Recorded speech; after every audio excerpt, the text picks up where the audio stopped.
Hola, soc Vanessa Mendoza Cortés, presidenta de l'associació Stop Violències, psicòloga social, especialista en violències envers les dones. Treballo des del 2009 fent projectes, fent intervenció i fent prevenció cap a les violències. Actualment soc doctoranda de la Universitat d'Andorra, també amb un estudi de gènere, i dono classes a la mateixa Universitat d'Andorra i en un màster de la Universitat d'Alacant.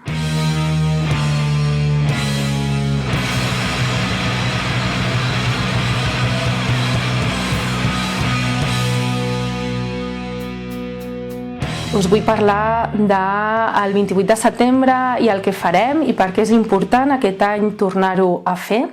L'any passat vam sortir a carrer, vam organitzar unes jornades on vam convidar molta gent de fora per donar un marc a aquest dret humà que és l'avortament, i aquest any, 28 de setembre, ho tornem a fer. És important parlar d'aquest dret de les dones, del dret a l'avortament, de què està passant a Andorra, de quin marc estem tenint a nivell nacional i què passa a nivell internacional. Farem dues xerrades a nivell online, una amb les companyes de Malta i d'Irlanda, perquè junt amb Andorra som els països on més restriccions hi ha amb el tema de l'avortament i on el fonamentalisme religiós està més quallat. A Andorra una mica més perquè tenim una teocràcia instaurada, i farem un altre simpòsium on parlarem amb les companyes de Catalunya del tema de l'accessibilitat a aquest avortament, que a Catalunya és lliure i gratuït, però estan tenint molts problemes d'accessibilitat. I per què volem fer això?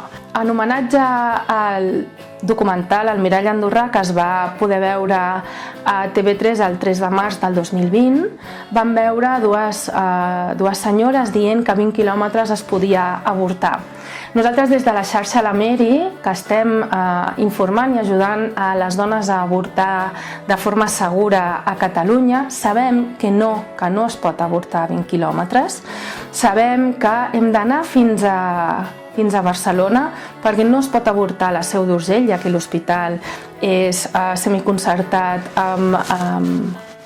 amb l'Església. A Manresa tampoc es pot avortar, a Lleida tampoc es pot avortar, hi ha problemes d'accessibilitat i hem d'anar fins a Barcelona. I com que la lluita és conjunta, la lluita per aquest dret és conjunt, decidim que així es faci visible, perquè mentre hi hagi només una dona al món que no pugui avortar en el seu territori, aquesta lluita és de totes.